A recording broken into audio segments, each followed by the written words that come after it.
Good morning, everyone. How's everyone doing? We're here live on BerryFlow Upstream number 34. Here with the whole gang this morning. We decided to move the podcast up to the Super Bowl later this evening. But how's everyone doing? We've got Alex, Brandon, What's up? Chris, Darius, and Jubei. What's Oh, up? yeah. Surprised all you were awake, especially Alex. I mean, he's a committed guy. Alex, have you ever missed one of these podcasts? Oh, the only one I missed was when I went to Toronto to cover the event, right? Or did you guys No, attend to? I think we did one right before you Yeah, went. So I yeah. think you still made Oh, that one too. yeah, no. I remember the one time my Wi-Fi was awful and it just kept Yeah. dropping out, and like Alex and Jubei kept the show going without me. So we definitely appreciate the dedication. Let's get started, guys. There's not too much to talk about. It seems like it's kind of like a transition week of sorts. Not too much going on. Even in some of the webcasts that they've done, they've more or less just reiterated some of the facts and news that we already know. Let's get started talking. I want to talk and kind of focus the conversation around applications, native, Android, or otherwise, and device preferences. I think almost all of us here now are actually using a passport. I think Alex is the only holdout still on a Z device. I wonder why. Yeah, like what was the preference for you, Alex? Though in terms, you had both of the devices. All of us have played with all of the devices as well, since we're such hardcore users. But you're on a Z30 now, and what are some of the reasons that you choose it over a device like the Passport? Well, my number one reason is obviously Verizon. That's always going to be my reason. But like I can tell you, when I did get the passport from the event, I used it a lot the first like week or so, and like I didn't really like it at first, but then it grows on you, and like after you give it a week and a half, then you like it a lot.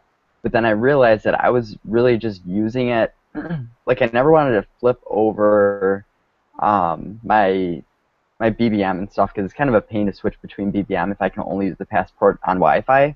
But I did enjoy typing on it a little bit more, and it just got to a point where I was carrying both devices with me, and I was hoping to get Wi-Fi so I can use the passport. It just wasn't worthwhile. And I'm kind of like, if you don't constantly use the passport, then you're not going to prefer it to a Z30. If you just use it sparsingly, or whatever that is, then you're going to prefer like the all touch screen device. And that's kind of where I'm at. So it's almost not even by choice that I still prefer the Z30, and I kind of would rather have a new all touch device than I would a new passport. But that's because Verizon really did this to me, kind of. It's like a weird scenario to be in. It is interesting because you were kind of pinhole into having the Z30 device where other carriers in the States didn't even support it. So you kind of have that side device. I wonder if the Passport in the long term of like what BlackBerry's hardware strategy for this coming years, is the Passport really going to stand out and stay like one of this kind of front end device for them? You talk about wanting maybe another all-touch Z30 type successor. Brandon, what about you? You went from a Z30 to a Passport. What are some of your preferences, and how have you ended up on the device you're currently using? Yeah, so I mean, I was discussing with you guys prior to the podcast. I just wrote that whole QNX article for BerryFlow on the train on my passport, and I'd written other articles on my Z30. And what I've found is that the Z30 is quicker to type with, but it's less accurate. So when I'm writing long emails or long articles, I actually save time on the passport, even though I'm not, typing as quickly, just because I don't make as many mistakes. And I don't have to like double back and correct a whole bunch of mistakes. So and it just is a bit more comfortable typing with that physical keyboard. Um, in terms of the size of the passport, I love the size. I love how you can see Excel sheets and documents a lot wider. That's one of the big pluses about the passport. Whereas the Z30, if you want to put it sideways and then you need to type, the keyboard in landscape mode takes up like half the screen. It's definitely a caveat and trade-off between the devices. When I had my Z30, I was kind of just like you, Brandon, where I was typing a lot faster. Flick typing one-handed on the go messages, short messages, really well. On Passport, it is a two-handed type device. So Yeah. even And with the flick typing, it's kind of hard to just shoot off those small messages. You almost want to just sit down and be dedicated with it. But what I found with the virtual keyboard is that the more you use it, the more you get used to it. And I was getting to the point with my Z30 where I can fire off emails or messages without even looking at the keyboard and looking at what the suggestions are, just because I was so used to what the suggestions would be, and I could just flick like that without looking. So I mean, it's got its trade-offs, but ultimately it's more comfortable typing on the Passport. And Blaze, what about you? I mean, you and I both have been kind of like running around between different devices, classic, passports. Even I think you have a Z3 as well. Is that correct? Yeah, I have pretty much every device that I can actually. It's sitting like right here, the Z3. Um, Mainly, I use the Passport. The only time that I ever fire up any other device is like when I really have to. I had them all sitting there, but when I got my Passport, I just totally stopped using my Z30 and pretty much every other device. And I haven't gone back to any other device since then because the Passport covers pretty much everything that I want. It has a big display, it has a nice wide keyboard, and everything is just there.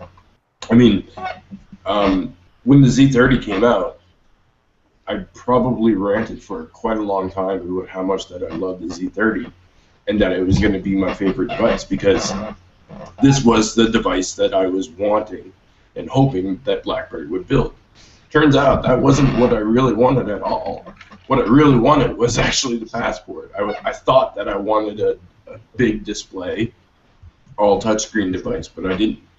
I wanted a Passport which has the big display and has the big wide keyboard at the same time. So I honestly, as much as people will hate me for it, I really couldn't care less if BlackBerry brings out an all-touch device. As long as they keep reiterating on the Passport, I'm fine with that. I think your chair agrees with you. Yeah, it does. I know. I got a new chair and it's all squeaky and stuff. I'm gonna mail you some WD-40. We'll see if it makes it through some of the weather conditions up there. Darius, what about you? You on a Passport right now? Is that correct? Yeah. So I mean, what's your preference? I mean, Blaze is he's clearly on the terms where Yeah. he didn't even know what he wanted until it was there. Right. Yeah, that's pretty much it too. Yeah, I mean, and honestly, I totally agree with Chris. Like, he made an awesome point because it's like using his. I just pulled out my Z10 the other day and I loaded 3.1 on it, and I was just admiring just kind of how underrated of a device it is. But I was using the virtual keyboard and I was like, man, I miss this. Just the flicking and like Brandon had mentioned, you get to a point where you don't even have to look at it anymore. You know what the suggestions are. You know where the buttons are, even without having to physically feel the keys. But when you get a Passport in your hand, it's kind of like you be like, man, this is really what I did need the entire time. And just the entire, I don't know, it's just, in terms of speed, yes, a virtual keyboard is a lot faster, but the accuracy in terms of the Passport, I just find myself like, I don't know, seamlessly. I never have to correct any misspellings or anything of that nature. It's just right on point. A quick little story is kind of funny. Guy was playing Trivia Crack, and I'm like, I like Trivia Crack, but I can easily cheat on Trivia Crack because of the OS. And he was like, how? And I saw him, like, I opened it up, and you have 30 seconds to answer the question. I flip the application up. It goes into active frames. I bring up the browser. I type in real quick what the question was, and I get the answer, and I go right back into it. He's like, how did you do that? I'm like, it's that easy. It's just my accuracy in terms of typing a question, finding the answer that quick, going right back into it. I mean, it was there. And he's like, oh, man, that's crazy. And he was like, man, I need to look into a BlackBerry. And I actually converted to iPhone users over to a BlackBerry to device. Which I'm kind of happy about. That's a wonderful story. Yeah, but it was just that little testimony there. It just kind of shows you like you really have the quick accuracy with it, and you're having a wide screen and just I don't know. It's just Passport is just a great device. But I mean, as I mentioned, in terms of virtual keyboard compared to iOS or Android, BlackBerry 10's virtual keyboard is second to none. It's really one of one. So. Darius, that is such a great point that you bring up that I didn't even think about. But whenever I go to the browser, and for instance, in the browser I want to type in a question like, what is blah, blah, blah, whatever, I find myself misspelling a lot on the Z30 because it doesn't have autocorrect in the browser. And that's a great example because I've probably spent 30 seconds trying to delete and fix a simple question just to ask Google because it doesn't have autocorrect. Right. Yeah. And it's super quick. It's super easy. I mean, because like me, I tell people like I'm a Googleologist. I'm always like wondering what something is, or I'm trying to figure out what something is. So I immediately go to Google. I'm always looking at Wikipedia and things of that nature. So I'm very quick in terms of just finding what things are or trying to see what something is. Whether I'm trying to find a link and I can just be, I don't know, it can be some website and I can just say, Z30, Crackberry, and then it will bring up like the review link if I'm looking for something that, nature, for instance. But I mean, it's just the accuracy is really there, and the speed is just more about, I guess, it's more of how quick you are truly. But I don't think you could ever just beat the speed due to the flicking of the virtual keyboard that you give a BlackBerry 10. Bar none. It is really such a fantastic input experience, and I love that they keep the cohesion of kind of across all the devices. Right. And going back to kind of Chris's point and bringing it full circle, it's very interesting because that's what really innovation is all about. It's bringing something to the table. It's like I didn't even know I needed this, but it's fantastic and amazing. So a really interesting preferences overall. Jubei, let us know what some of your thoughts are on device preferences. You've been kind of going around. You've had Q10, Z30. When I was visiting, I was really enamored by your Q10, and I kind of thought, well, maybe I want to get one for myself. But what are some of your preferences right now? What device you're using, and kind of why have you ended up at that device? Well, I recently have the Passport. Got it yesterday after some drama. I've always been a physical. Don't laugh, Alex. I'll accept tears, but no laughter. I've always been a physical QWERTY guy. The best virtual typing experience I've ever had has been on the Z10. It's just been the perfect form factor size, and I wouldn't mind having a Z10 as a backup device laying around, because I just think the dimensions of the phones, like Darius stated, it's just kind of been a underrated device. Love the Q10, still have it, still love it. The Passport, immediately got used to it. There has been not much of a learning curve with it at all for myself. I know people are like, oh, give it a week, give it a couple weeks, and 5 minutes in, I already got all the gestures, all the touch capacity gestures and stuff. So it wasn't too much of a problem.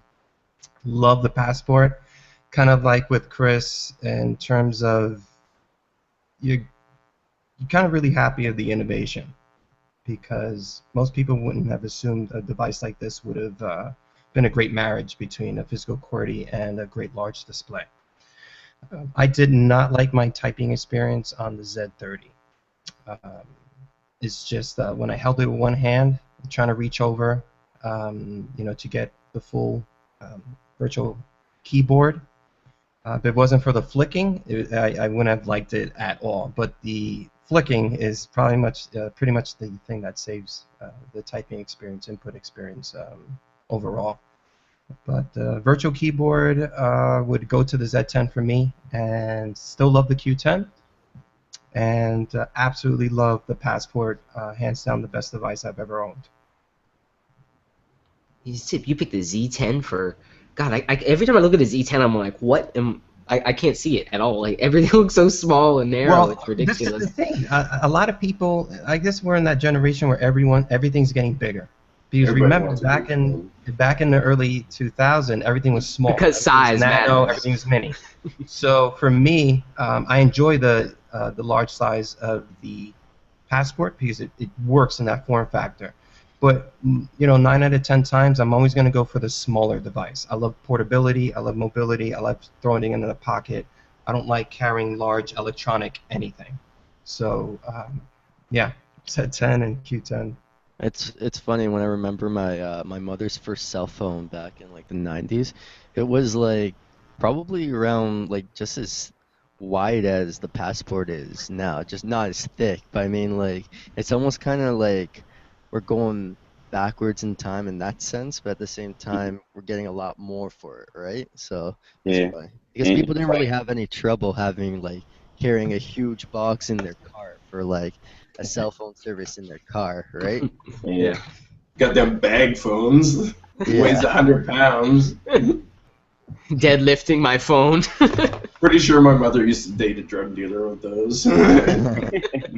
Yeah, it's like innovation is it's taken like a retroactive perspective in recent years. I mean, just simple fact because you are going back to like larger size devices, even though as you mentioned, Brandon, they're not as thin.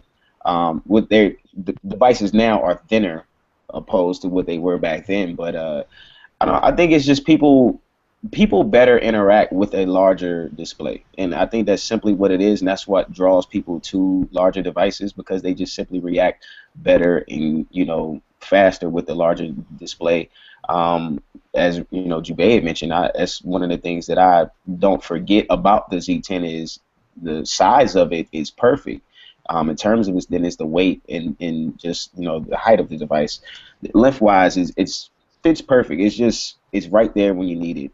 It's quick. It's not small to the point where you can't really get things done. It's just the right size. I don't know. I love the Z10. I really wish that was refreshed for it. Just better specs. But I mean, who's to say it can't happen? But I mean, in terms of like the Passport, as I know I've mentioned beforehand, I really can't wait for the second iteration of it just to see how they kind of make it better. Because as much as like we love it now, I mean, it's like if you make it better, like, jeez, man, it's something I'm really waiting for though. It makes me wonder, like, what we're gonna see in terms of some of the further innovations. I mean, we all obviously love the big screen. We love, obviously having that kind of input experience, and I love that the fact that it's a gesture-based OS, so it just works with the large screen even Right. more so. Right. But, like, what are we gonna see? Are we gonna see something like a tablet slider, like a tablet that has a keyboard? I think, like, where are we gonna take some of this technology that we have in terms of this innovative touch-enabled keyboard? Like I'd almost like to ask a question if maybe people are choosing large screens just because that's the options that they're given right now. Like if you think about it, if you want the most up-to-date, the most powerful BlackBerry right now, you got to get the Passport. If you want something in the Z10 form factor, you're not going to choose the Z10 anyways now, 2 years after the fact, because the hardware is just outdated. So I wonder if maybe people are choosing these larger and larger devices. I'm sure there's a good chunk of people who want that larger screen, but I think there's also some aspect of the market, telling people what they want. You're right, They're Brandon. tired of waiting. Yeah. Exactly. It's because like even like there's rumors now that iPhones, the Apple's going to be going back to the smaller size display, because a lot of people they look at it and they're like, I like the new iPhone, but I kind of like the smaller size. And like a lot of people that I know who have the iPhone 6, they're looking at it like, I like it, but I really miss the form factor of the 5S. They don't really care for a larger size screen.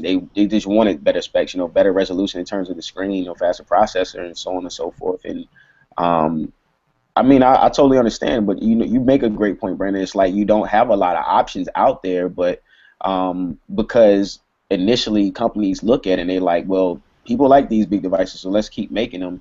And so the smaller form factors go to the wayside. Yeah, it's like you got to realize like what's trending and what's available. People they show up to these carrier stores, and it's like, well, you have the choice between this large screen and that larger screen, and it's like, all right, I'll take the large one. There's not like a full line, which I appreciate right now, the dichotomy of what BlackBerry offers, because if you walk into AT&T a month from now, you have the Classic and you have the Passport, and they really cover the both ends of the spectrum, where the Classic is that retro feel and the Passport is the next generation, and that's great that they have those two devices moving forward. But if you walk into any store now, the top phones, they're all like massive, they're huge. So is it because these phones are excellent, or because they're trending, or is it because there's just no other option for people out there?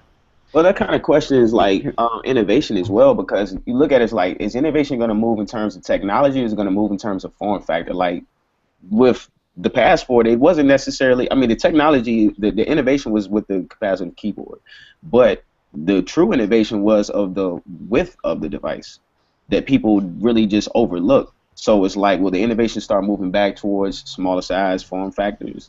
And And we You can't know, underestimate the effect that wearables are going to have on our devices in the future as well. If maybe people don't need to use their screens as much Yeah. to get notifications, read emails, maybe virtual assistants improve. They can just talk into their wrist and get most of the things they want done on their device. And then I wouldn't be surprised if in like 5 years down the road we start seeing smaller and smaller devices and that trend of bigger and larger screens starts reverting a See, bit.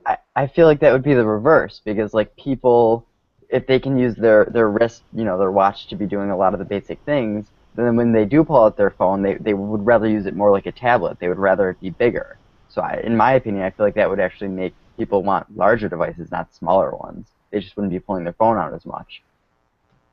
Fair point. Fair point. Yeah, I just don't know where it ends now, though, because obviously you're not going to make a phone that's going to be like a tablet, and well, realistically, I mean, we all joke and say that the Passport is like the size of a tablet, but it's really not. But you're not going to have like a 7-inch tablet in your pocket. Yeah. I mean, are people just going to continue making bigger phones? I hope not, because I hope there's at least a point where people are like, yo, that's too big. We can't sell that. Like there has to be that point where they say we can't. That's not a phone anymore. That's like a pocket assistant or something. There has to be. I don't know if we're gonna get there or what the case may be, but I hope they don't get too outrageously big because they're already big enough. It's interesting that you bring up like the trend of wanting a big phone because, I'm not gonna lie, but like buying an Apple device, it is kind of a trendy thing to do, and I've noticed more and more people will brag like, "Hey, I got the new iPhone 6 Plus," and it's like right now if you were to go to the store and you wanted the most expensive, the biggest, the best, whatever iPhone, whether you want a small iPhone or a big iPhone, the most expensive thing that you can brag about is the iPhone 6 Plus. So all of these people, like, it's so funny because I'm seeing girls with tiny hands getting the iPhone 6 Plus, and they're okay with it because it's the biggest, the best Apple thing to get right now. So is it because they like the huge screen, or is it because it's the trendy, like, they can brag about it? It's Like, trendy. Trendy. Hold on, I see gotta get my phone.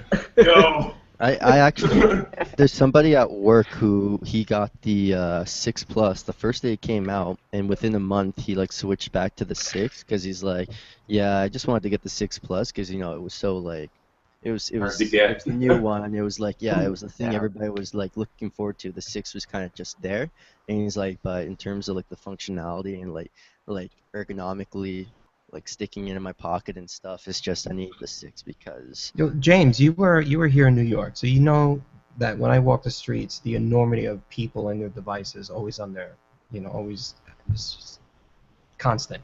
Definitely streetwalker. Sitting on the bus, sitting on the train, walking down the streets, I see a few people with that iPhone 6 Plus, and you can tell that it's just not productive for them. It's like they're fumbling with their device, trying to move it around, trying to hold their bag, holding onto the train pole or the bus, whatever, and they're trying to hold this massive device, and it's just you can see it's awkward. There's nothing really efficient about it. I literally seen a guy who was sitting beside me. I was coming back from training that I had in Indiana, and the guy beside me, he had the iPhone 6 Plus, and he literally retyped a word like 5 times because the device was just so big, and I'm just like, Jesus Christ! If if the device, if you can't type a word correctly at least by the second time, then the device you got to do something about it, and it's just that right there has to say something, but it doesn't because those people, and I don't want to jump ahead because I know we're going to speak about it in turn with the Passport video, like the testimonial video that BlackBerry's dropped, but that kind of asks you, why doesn't other companies do things like that? Why don't they ask their customers, why do you buy devices? Do you buy our devices for the simple fact because you are productive with it, or do you buy it because you just like our brand and you buy all our products? Well, that's just really comes down to the vision of the company. You look at what BlackBerry does. They're visionaries in how to take productivity to the next level in a secure fashion, how to innovate something. How can we create something that can help people do more and move faster without taking away time. And you look at companies like Samsung and Apple, that's not like their best foot forward. The best foot forward is like, how can we sell? What's the latest trend? Right. And what's popular? What's fashionable? It So goes it's all just into like their even their commercials, and like you look at the commercials that show like all these great scenes of life, and then it just says the iPhone. And it's like, okay, what did the iPhone do for anything that happened just now? You know, it's like I don't even get it. It shows nothing. It's just We can't make that argument. Did you see our Super Bowl commercial last year? I mean, okay. we can't make that argument. But no, like when we take it back to devices, I mean, everyone was building that 3.5-inch screen, you know, back maybe 4 or 5 years ago. Everyone had that same form factor, and if you were copying Apple's form factor, that's all you were doing. So Samsung's like, all right, how do we differentiate? We make bigger phones, and that's been the trend, you know, to segue against what Apple was doing. Even Apple's now had to succumb to the trend they created by not doing it in the first place, you know. Right. Same thing with the iPad Mini and all that crap, you know. It all is like a derivative form of that core form factor. But Passport just denies all of that, really. And I almost wonder if that trend is also somehow correlated to batteries, and because batteries have, they've been growing slower than maybe some other aspects of the mobile device. And as we see with the Passport, BlackBerry really opted to get a really good battery for the screen size, and I think they had a good blend there. And I think maybe a lot of these other manufacturers don't really emphasize battery as much. You're right, because the battery is the one piece of technology that hasn't caught up with the rest of technology, because it's a lot of physics and things of that nature that goes into it. So looking at it, I mean, it's one of the things, they make batteries thinner, but in terms of the life that you're going to get out of it, you compromise a lot of things and you risk a lot of things when you have to mess with the form factor of a battery, because you have to look at the form factor of the device you're going to be using. Yeah, So, because the iPhone 6 Plus has a larger screen, likewise a larger battery, but it doesn't mean it's going to last longer, because it's still, you have a larger screen, you have more specs, so it's eating the same amount. That's exactly it. That's Making exactly a phone more powerful, adding a better, GPU, a CPU. Like when you're adding better stuff, it takes more power. So it's like everyone's like, "Where's my quad core, my octa-core?" Well, running 8 cores is going to drain the battery more than running 4 cores or 2 cores. Exactly. So there's like, it's a constant struggle, a battle. Yeah, they have the optimized OS, for it as well. I mean, that helps a great ton, but. I think the battery thing is one of those things now that I think people, they care about. It's gained a lot of attention, especially within the last year, especially with Samsung and, their marketing and kind of taking John Chen's wall-hugging monarch. But, it's just, I don't know. I think the battery thing still won't be addressed for, like, at least the next couple of years, I don't feel like. It's a new technology that I feel like has to come about that will really address it. It gives you great battery life unless you're using a green screen Nokia or something of that nature. Yeah, it needs something to push it forward technology-wise. Right. Which goes back to, like, if BlackBerry's going to go ahead and release another Z10-like device in that same size or everything, I hope they would at least learn the lesson from the first one and then improve the battery on it. The battery was Definitely. bad. The battery was bad. If you're gonna make a Z10 successor, at least put a better battery in it for sure. But it still needs to be removable, in my opinion. Yeah. Otherwise, it's something else. Yeah, I think the smaller the form factor, it should be removable. The larger, then you don't really have to compromise it as much. But yeah, I would definitely agree with that too. Yeah, if it's a larger device and you can actually, there's the room to put a larger battery in there, then I'm perfectly fine with not having a removable battery. But if it's a smaller one and, space isn't necessarily limited, go ahead and make it removable, because people, as much as I don't care about it these days, there's still people out there that are diehard fans of having the removable battery. I mean, that was one of the key things that made a BlackBerry today. Yeah. So what is the standard? Is it anything that is 5 inches or larger shouldn't be removable, or in 5 or 4.8 or smaller should be removable? Like where are you gonna kind of bring that line right there at? Yeah, it's a good question. Go ahead, Yeah, Alex. Yeah. This kind of just connected. I don't really know how true this is, but it kind of makes sense. Like, Okay, so look at cars, for instance, and we're still not on the electric car thing yet because, it's expensive for them. People aren't really buying electric cars. We need to fully move over so everyone has electric cars in order for the electric cars to become more profitable and everything like that. Well, look at it. If car manufacturers start spending billions upon billions of dollars in R&D to develop better car batteries, these electric batteries, it's the same thing with phones. Like, it's similar technology. And then, like you've seen phones recently, there's been some breakthroughs of being able to charge your phone really quickly. Well, at the same time, there's also been recent technology of being able to charge your cars really quickly, the electric cars that are out there. It seems to kind of be on point, and I wonder if the car manufacturers are the ones that develop the quick charge battery. They took that technology, and like we could do that in a phone as well. So I wonder if they're connected. You make a really good point. I actually saw a documentary called "What Happened to the Electric Car," and apparently in like the 70s or 80s, I think it was Ford or somebody or Chevrolet came up with an electric car and it worked really well. But then something happened. There was this whole conspiracy that oil companies started buying up all these battery companies, and they just kind of bought all the patents and everything, kind of just to prevent these electric cars from creating a foothold. Whatever. It's a it's a conspiracy. Whatever, might be truth. Whatever. But at the same time, yeah, there is some truth to it. You need. I'd say we have that economy of scale with batteries right now because everybody has a mobile device. Computers have a mobile device. So I'm kind of wondering why haven't we seen more advances in that space? I mean, sure, it might be a benefit to have that injection of cash and money from the auto industry to push it forward even more. But I mean, I find it hard to believe that right now, as it stands, we don't have enough momentum going behind that to push it. I want my next battery powered by Tesla. Yeah, exactly. Here's the thing that bothers me. Elon Musk on these battery situations, man. I need it all fixed up. I want a supercharger for my phone. Just want to roll up, charge my Tesla, charge my phone all at the same time. Yeah. It comes down to cost, though. I think once the technology becomes affordable, and then more people are into buying the technology, that's the reason why a lot of people don't buy the, economy,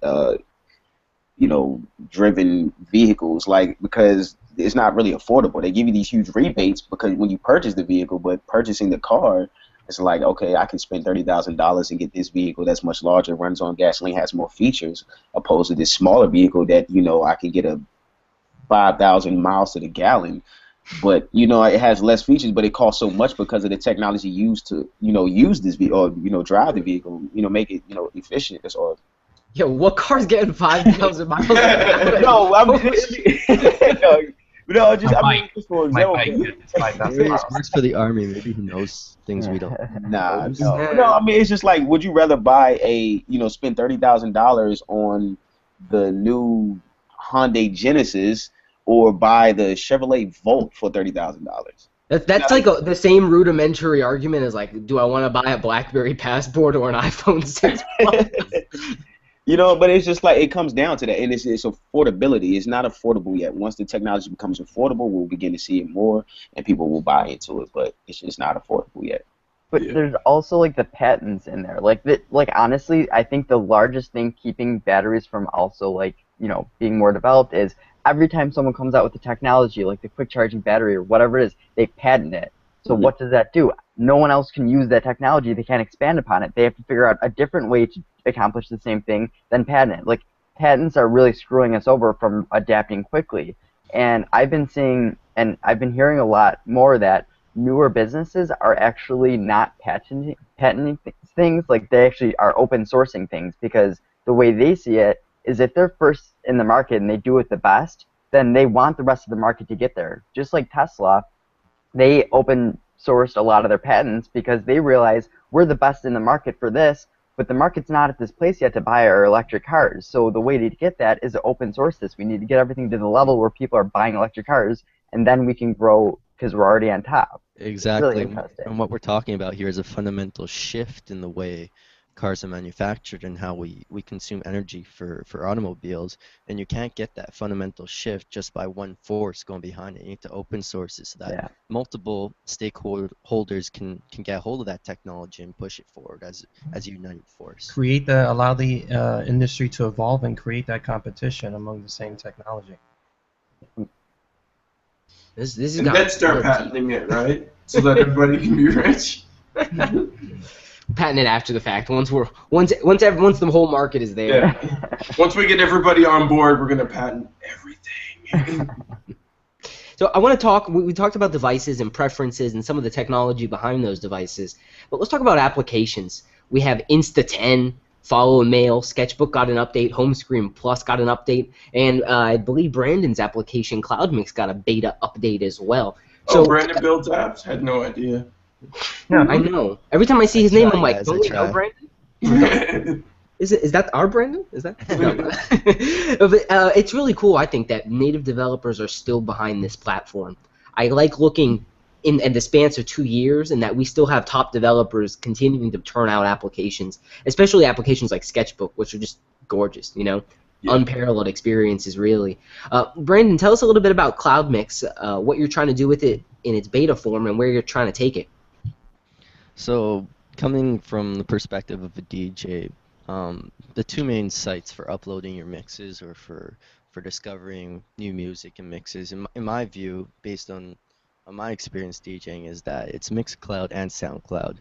And so most DJs or anybody will put up their mix on either Mixcloud or SoundCloud, and those are the two main apps that any DJ will have on their mobile device if they have an iPhone or Android. And so when I was looking through BlackBerry World, obviously there was no Mixcloud client, and then I looked online, and the website worked okay, but then I realized there was an API, so I started playing around with it, and I was able to get it to work and everything, and thanks to another developer called Alejandro Diaz, he helped me out a lot getting the playback to work. We got to work, so I think it's just a matter of, you know, there's that want from developers, third-party developers, to build these apps for BlackBerry 10. I think it's kind of like what Alex said. There's that IP kind of aspect to it where these companies don't want to necessarily always give you their API so that you can disseminate, you can give their apps to these platforms, and it kind of goes back to John Chen's point of app neutrality. It's like you've got all these developers that want to bring these apps to the platform, but they just can't. And so, anyways, that too long didn't read. Essentially, yeah, if third-party developers are doing a good job, if the APIs are there, even not in the case of Insta10 and iGran, there's always going to be those people who want to fill those gaps on BlackBerry 10. It's cool. It's kind of like breaking ground. You know, I'm the first to do this because you're the only native CloudMix client at this point, correct? Yeah. Yep. And I think it works pretty good. We'll see. We'll see if if it sucks in a few weeks and kicks mine to the ground, but whatever. It's good. Yeah, if the application sucks, let him know in beta zone. You can leave little surveys. There's a comment thread, all that good stuff. So definitely let him know if it sucks. Yeah, and thanks Blaze for putting up the article. I've got a lot of good feedback these past couple of days, so keep it coming, guys. Yeah. Word. Any other native applications people tried out? Did anyone see Tilt 2? Tilt 2 was the update on the original Tilt, which was then copied and recreated by another. You know, this is the original. Yeah, I have Tilt 2 actually installed, and I liked it a lot. I liked the original. It was only lacking in its customization options. And when I saw the new Tilt come out, it didn't really offer too much, but it was a little bit of an upgrade. And then Tilt 2 comes out, so I download that, and that's awesome. That's like the best experience prior to the former two apps. I like it.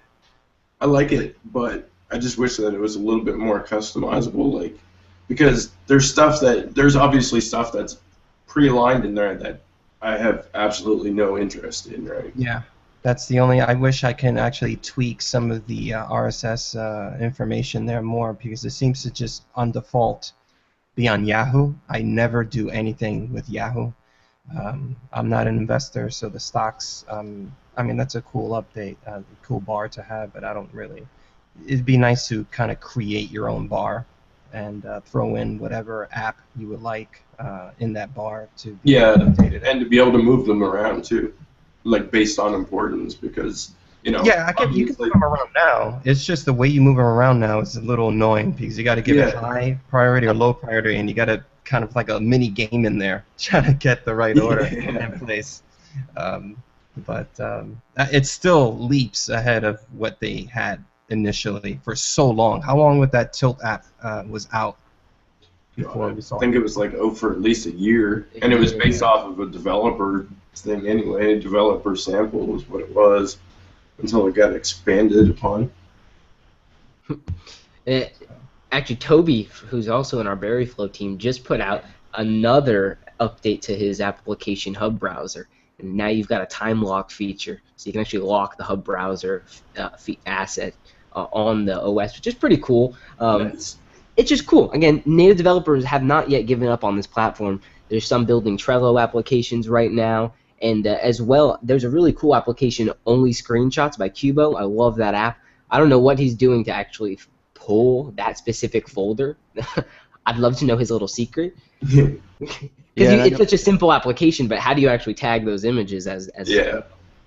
And there's another app that I've heard of from a friend of mine who it's going to be called a loyalty app or something. So you can just it would just scan your loyalty card and then put it into the app, and then you just have to scan the phone for everything. It'll be pretty cool, kind of like the passport on iPhone, I guess, to an extent. So I was kind of laughing the other day when everybody put up Insta10 because some of the comments were like, well, we already have this app. Why do we need this one? I'm like, why don't we need this one? There should be more apps. If you're not happy with one, you should be able to go to another one. Right. Don't tell people to stop making apps just because there's one that already exists. Build more of them. Build lots and lots more. Build it, and they will come. Great. For me, it's kind of interesting, the whole Insta10 thing, because you're right. I mean, why don't we want more and more applications? Yeah.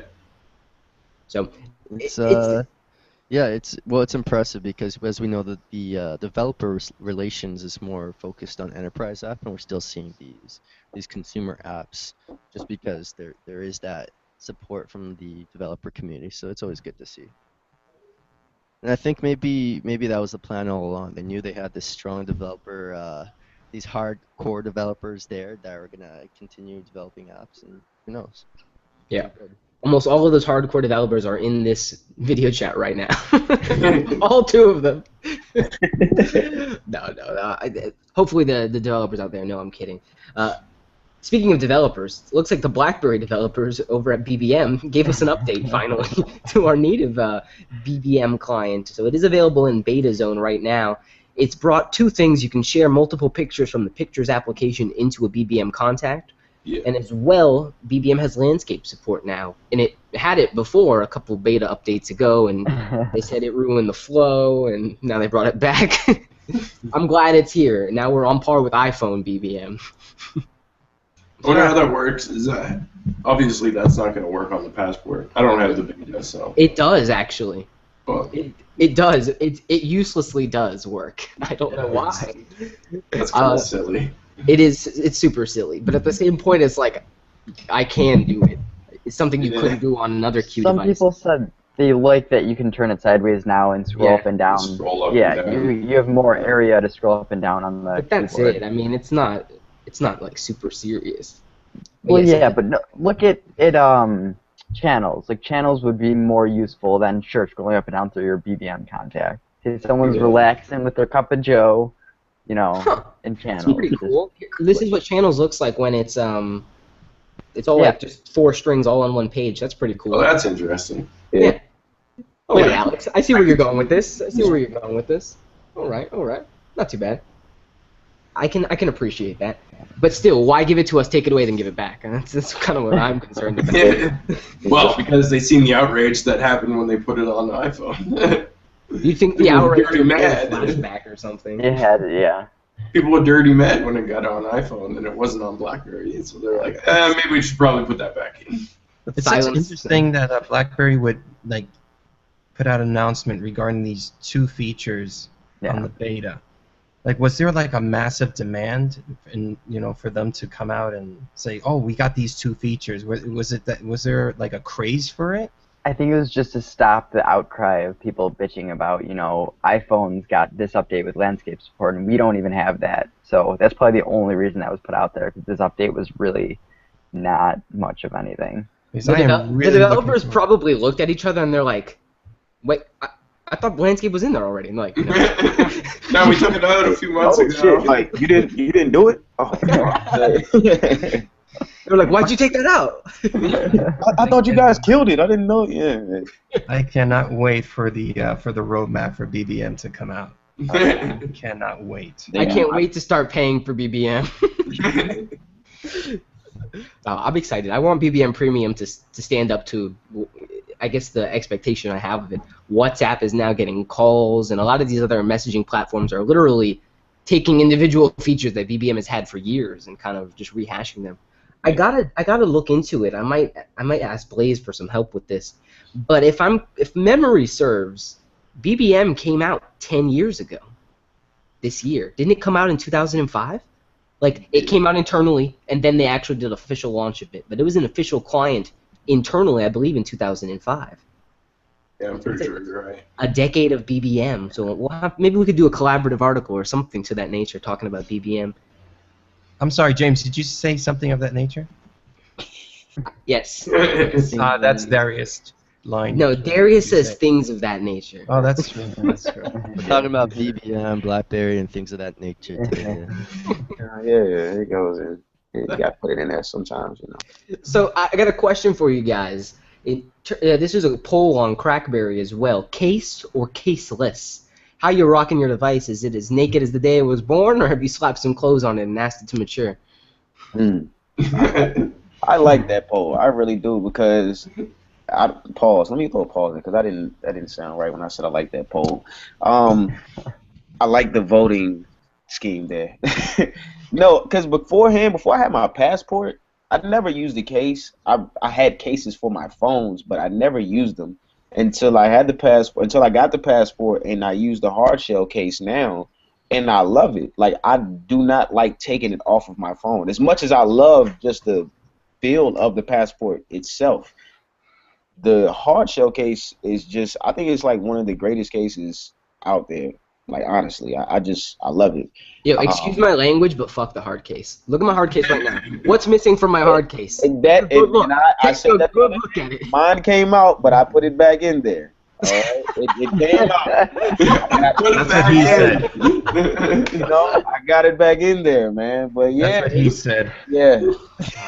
I'm so For upset the about that. record, you guys can buy those little sticker things on eBay. They're like $2. You can buy. No way. Yeah, $2. I love you. Thank you for you can telling me. buy them on eBay. Yeah, let me get that link. I need that. So, speaking of cases, I wanted to show some accessories for the passport. We have obviously the hard shell, right? They have the other one, which is the leather flex shell. This is the one I'm currently using right now. I love it. If you don't have one for your passport, get it. It's actually, if you take a quick comparison, you see how the hard shell, actually takes up more space on the bottom than the actual flip. It was actually pretty nice. When you put a device in here, again, you just slide it down to the bottom, you click it in, and then you have this little kickstand which you can then clap together just like that, and you can slide out the kickstand to set it up. Really, really nice. It has the leather texture. It's not as nice as the backing on the Z3 and or the classic or the hard shell. It's not too bad. As well, Blaze, you and I were talking about this. It's like, why would I want to review this when no one can buy it? But this is the genuine leather pouch that they came out with. Has the BlackBerry engraving there on the back. Looks pretty nice. This is 360, so you can put it at any dimension. I like it. I mean, here's another passport. When you put it in, it'll auto close, it'll auto turn off, and then as you take it out, just like all the other magnetic, it'll actually turn the screen on. Would I pay $150 for this? Probably not. There's actually some really nice ones. I think was it DJ who did the post on the leather? Yeah, she did up the nice letter one. That one was really nice, and it's kind of like that the whole flip, which I like. for a holster, we were kind of talking about the size and dimension and preference of a device earlier. If I have this on my waist, people are gonna think I'm carrying a sidearm. Like, thing is, it really, really is. So, I wonder, does the business person who's, one, using a passport of all devices, two, a high-profile exec, does he even care about the price? It's almost like, why did my passport not come with a leather holster? How dare you give this to me without one? So really, are those kinds of people price-sensitive at the end of the day? I don't think they care at the end of the day, but people who, they already spent $500 or $600 on their device. They're not going to want to spend another $100 and some odd dollars on a case. Yeah. Especially for that one, like we joked about it before. Where'd this cow come from? Was it an Italian cow or something? Like this has got to be the best cowhide of all of South France or something. Like, it's crazy. Blackberry found one, someone to slaughter a bunch of little baby cows and everything out of this case. It's one of those things where it's not like a subscription fee; it's a capital cost. So when you look at a capital cost like that, like, and you compare the cost, if you're the person who's ordering the devices for your company, and you look at the price of $70 from like a Z30 or something, or the previous devices, and then all of a sudden you're looking at the capital cost of the passport holsters and it doubles, you're gonna be like, what the fuck, man? Like, like no one. We went from killing baby cows to capital cost like that. I love Upstream. But at the same time, like, there's some validity to it, because it's like, yeah, maybe the exec doesn't really care that much, but when you're talking about enterprises that might be ordering these like by the thousand and stuff like that, those costs really do add up. So hopefully they're getting some kind of discount for that. And on the other end, the people who don't get it through their company, when they look at the price of $150, I can't imagine, unless you're an exec like James said, like one of the staff people. I mean, they're still kind of based in reality. These people, they gotta know that $150 is kind of ridiculous for a holster, but who knows? I legitimately think the folks over at Digital River, or whoever's behind Shop BlackBerry, just typed an extra 1 in front of the 50, and they just went with it. They sold out, and they're like, all right, we're going to keep it at that price. Yeah. But I think happened too.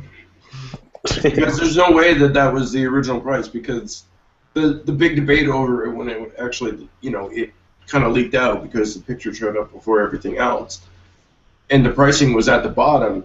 It was for quantity pricing. That's exactly what it was. You buy 20 of them, this is what you're paying for 20 of them. But whoever put it on the website ended up putting the quantity pricing there, and they just left it. They rolled with it. They were like, people are buying them. This is the problem. This is problems with leaks, Chris. You leak that information out, and literally the guys at Digital River are on Crackberry like, oh shit, that's the price. And I've been waiting all week for this. Now I'm wondering if they're gonna come out with like a fake leather, a pleather version of it. And they have one already. They have one that's like a sticker that you just slap on the back and it flips over. I mean, that's legitimately what it is. Yeah, that's the original one, the leather flip case. It just keeps the sticky stuff on the back. No. The flip case is like such a fucking get over. I was so disappointed. I was just like, are you serious? I spent this much money just for some adhesive backing. Like, there's no clipping, case or anything. It's just like, it doesn't even stay closed. And I'm like, fuck, man. People were combining their hard shells with that to actually make a case. Then that's just too much. Like, if you have to spend that much money to make one good case, Jesus Christ, you must not spend your money on shit. You might as well just spend $150 on the Yeah, they should just get like Pooter to design these fucking cases. Yeah. They should get Pooter to design some damn stickers. Yes. Why don't they hire him? He submitted, supposedly. It's just like there's a line of all this bullshit in front of him. So. Oh my goodness! As fast as stickers come in, like, we get new sticker packs every single day. I'm surprised if we haven't seen his. Like, we haven't even got wallpapers yet. I mean, not that that's the biggest concern, but whatever happened with that? Why even have them if you're not even gonna have other wallpapers? Speak for yourself. That is a huge concern for me. Where are the other wallpapers? These bubbly Apple wallpapers. Yeah, I don't get it. It's like, why don't you sell like sticker and wallpaper packs? You know what I mean? Like, why don't they come in packs? That would That be. makes so much sense. Darius, That's too much that's the sense. next update. That's what's happening. Oh, okay. Just ahead of the curve, man. I guess iOS will get that update before we do though. So You know what really Beta. Yo, you know what pisses me off as well? You can't send Times stickers. Like, come yeah, on. That's just like that's a given. Yeah, You're you want like a charging perverted, for that, aren't you? Right? and like a perverted South Park sticker and only see it for like 5 seconds. That'd be awesome. Instead of it just sitting there through your scroll history. So let's move on from BBM because there's a lot of we could go on it for hours. We could do a whole podcast just on BBM and our gripes and qualms. But Brandon, tell us about your QNX medical article. It's leading BlackBerry driver in their IoT platform. Tell us kind of why it came to mind, why you wanted to do it, and the points you touched on. Because I think it's a big point of what BlackBerry is driving, quote unquote, forward for in terms of automotive and this medical region. Yep. I decided to write this article because I find a lot of people know about QNX and they kind of associate it with the automobile platform. And as we've known recently, BlackBerry has gotten more into the medical field with the NantHealth partnership. And I was wondering, I was thinking about it. I'm like, you know what? A lot of people really don't know how all the bits and pieces of IoT and BlackBerry's platform really relate to them as an end user. And what this is going to mean for them in the future, what's going to mean for other people who are going to come in contact with this platform. So I really wanted to answer the questions of the what, the why, and the who of QNX and medical. And as we see, some of their recent products like the HBox have some real,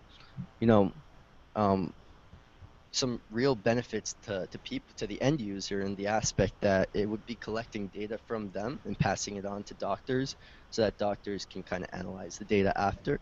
And I mean, this just connects to their broader IoT platform with Project I. And I thought it was just something that goes over a lot of people's heads, and I thought it was a good idea to kind of relate it back down to how it affects everybody. It was an amazing read, really was. I loved some of the quotes you had from top professionals in the field, and it helps really kind of balance and make it relatable to people reading it. I was surprised to see that they're in a lot of different pieces of medical equipment already, that they're in surgical equipment, therapy equipment, all sorts of different monitors and different things of that, to quote Darius, things of that nature. But I was really impressed as well with kind of how you broke down the who, the what, and the why of it all, so that it was a very easy and digestible read. So if anyone is interested in learning a little bit more about QNX Medical, go check that out. That's over on our blog. Let's close with a piece from Crackberry that was posted up talking about Enterprise Product Service Webcast that is now available for replay. Did anyone happen to watch it? I caught like 10 or 20 minutes of it, and it was a pretty long, like an hour and a half webcast. Yeah, it was a real long webcast. I didn't watch all of it. I only watched about 45 minutes of it, and just skipped through some of the stuff. But it was really interesting what they actually went through, because they took time to go ahead and explain stuff a little bit better, rather than just what they generally put in a press release. But they were talking about some of the upcoming stuff that's coming out, some of the stuff that's already existing, like BPM protected and the packages and all that stuff. Apparently, protected voice is coming in at some point in time as well. So right now, BPM protected doesn't do voice encryption or anything like that, but it will at some point during spring of 2015 is what it was marked as. So if you're interested in any of the enterprise stuff, it's definitely something to catch up on. But I think most people will agree that some of the enterprise stuff is kind of, yeah, you can see boring at that point. Some of it is really interesting, but if you listen to too much of it, then you start to get right. They spoke on a couple of things, like you were mentioning, Chris, with the BBM protected voice. Like, you can tell they're starting to implement like the SecuSmart acquisition into it a lot now. And one interesting thing I heard, I think it's probably about 10 or maybe 15 minutes into it, like they kind of, like in past, they've always spoke about why security is so important, but they talk about how they make security such an important feature in terms of your mobile OS, which was interesting because a lot of people don't think about it. It's like you know why you want it to be such, but how do you implement it in terms of being, the most important, and how are you making it so secure as they have in recent years and such. So interesting points, but yeah, it's kind of one of those things. Is as a carry on, you're like, okay, just want to kind of get it over with. I just like the fact that it seems like BlackBerry is like on tour with these security type webcasts and webinars and summits and what have you. They have a little name for each one that they do, but it's about awareness. It's about getting that message out and just pushing that BlackBerry brand forward. And technically, if you've heard and sat down through one of these security webinars or summits, you've kind of heard them all. They bring out an impressive list of statistics and numbers, and they tell you, what the future is going to be anticipating and where they're positioned and all their offerings and services and why they remain the global leader in mobile communications. And they're just trucking it. They're just going out there periodically and pushing their brand out, pushing the name, putting their services out there, and it's great to see that they're staying active. I mean, they have to, because enterprise is their heart and soul. So I think that's part of the thing that we don't necessarily see as well, is that they do have offices in Washington and stuff like that, and we don't get to see that stuff. I mean, a lot of us are most generally paying attention to the consumer side of things, but there's a ton of stuff that they're doing on the enterprise side that we don't even see on a daily basis. They're having these meetings, they're hosting these webcasts, and they're going out and they're having the summits and stuff like that, where previously it used to be like events like BlackBerry Live. Everybody got to go to those events, and we've checked them out, whatever the case may be, device launches, whatever. We see those things and we pay attention to those things because they interest us. But on a deeper level, BlackBerry hasn't stopped doing those things. It's just that those things are now pretty much enterprise focused, and we've sort of stopped paying attention to them on the grand whole, because they're still happening. Those events are still happening. They're still going to whatever events they need to be at for the enterprise recognition. I don't know what enterprise recognition events are. Like, what wasn't that one a few weeks ago? I can't even remember the name of it, but Marty Beard was there, and he did like the keynote discussion for it a few weeks ago. But so those are the things that are going on. It's just that we're not necessarily always paying attention to those things because they don't pop up in our general interest all the time. But they're still happening, and BlackBerry's still out there. I'm not going to say it's a shame that people don't know about these things, but I would encourage anyone out there that if you have a chance, you have a little time, even if it's a half hour, 45 minutes, similar to what Blaze did, to sit down and just kind of watch or read some of these summits or webinars or webcasts that they have. They're extremely informative, and it's just an impressive amount of information and data and a lot of things that's just incredible as far as the future of mobility and secure mobility and communications and voice encryptions. They get into the details of these, and it's just really impressive to see where BlackBerry stands in all of it. And just kind of educate yourself a little bit more on that side. I mean, like Chris said, we're all like consumers on a certain level, and we enjoy the new devices and new apps. But if you want to tap in a little more into BlackBerry's DNA, you'll be in for some really amazing, incredible stuff. Oh yeah, it's like their security crusade that they've been on is like they instead of having it where you come to us to get the information, they've taken it to like, we're coming to you now, because especially in just the last year of all the hacks that are going on, they really want to educate people, and that's what I really admire about what BlackBerry's doing. They're really on this just mission to really educate the people in terms of not just what we're capable of doing, but what you really need to be aware of because of where we're headed in terms of the future. Like, it's a new battlefield now in terms of politics and where we're going. It's cyber warfare and things of that nature you're going to be facing. You want to be very conscious of your security and where the shift is going towards now.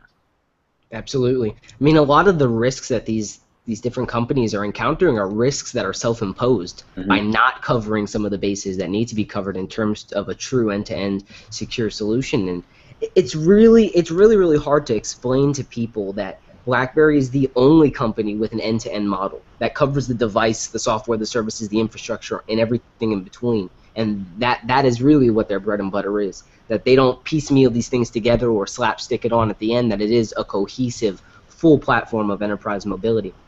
But let's wrap it up with that. I think we covered everything we needed to cover in the week. Did anyone else have anything else they want to mention?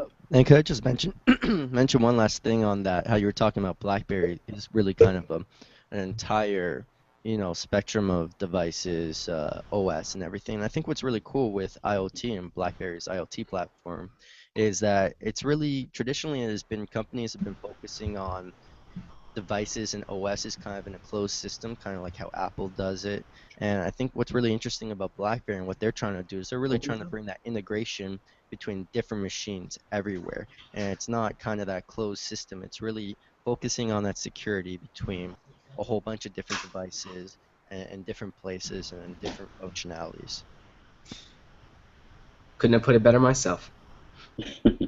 I just want to say I don't use a case because I totally didn't even say when we were talking about the case poll. I didn't say anything. I don't use the case either. I totally segued that whole conversation with my little case show. Yeah, I don't know where it went, but I had no input at that point in time, so I don't use a case. I run it all the time.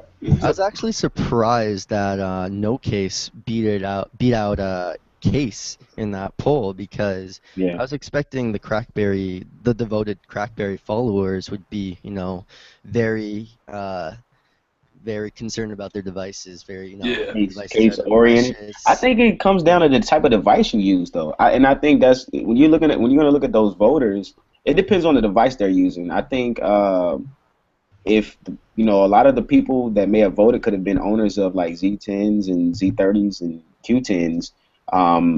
I think more people who are going to use a case are going to be Passport owners because of the device, because of the size of the device. Yeah. Not necessarily saying that everyone who has a Passport uses a case. Clearly not, but it depends on the size of your case. So the size of your device. So you would use a case for that phone. Just for the numbers, 52% said that they don't use a case, and 47% said that yes, they do because they're not too. It's fairly close. That is pretty close, actually. Yeah, it's pretty even. Let me level it out here. This poor screen with a case on. Just be careful, people. Yeah. These are expensive devices. What about you, Alex? So is your Z30 was bare naked beauty, right? Yeah, I didn't even know cases for the Z30 existed. I'm just careful with the phone. I've never dropped a phone and broken it, knock on wood. So yeah, in the Passport I tried some options, but I kept going to the Why are you looking for the Passport, Alex? Fuck you. I don't have a Passport. Oh my god. He was talking. He's like How looking did you for it. notice? Yeah, that was funny. That was funny though. Yeah, but I'm just careful with my devices, and I realized that I prefer no case. So. Team no case. Team no case. Brandon, what about you? Well, the thing is that when I had my Z30, when I first got it, I had to do some field work, and I dropped it on the ground, so it got chipped. And at that point, I'm like, what's the point of putting it on a case at this point, right? Yeah. But with my Passport, I've learned from previous mistakes and got a case right away. So we'll see. Hopefully, Previous what happened mistakes. to you didn't happen to me. It fell 2 feet. I mean. Yeah. Same thing. That's the thing. That's the thing, though, man. It can, you could drop a phone like 10 times and not a single thing would happen to it. You drop it that 11th time in just the right spot, and it's gone. It's dead. Mine slipped off of a lazy boy onto a hardwood floor, maybe a foot off the ground, and I just picked my Z10 up and I, turned it over, and I was like, "Are you fucking serious?" Like, I've dropped it on concrete so many. It's got so many war scars on the back, and then it's just like that little drop inside of a home causes this just huge distress.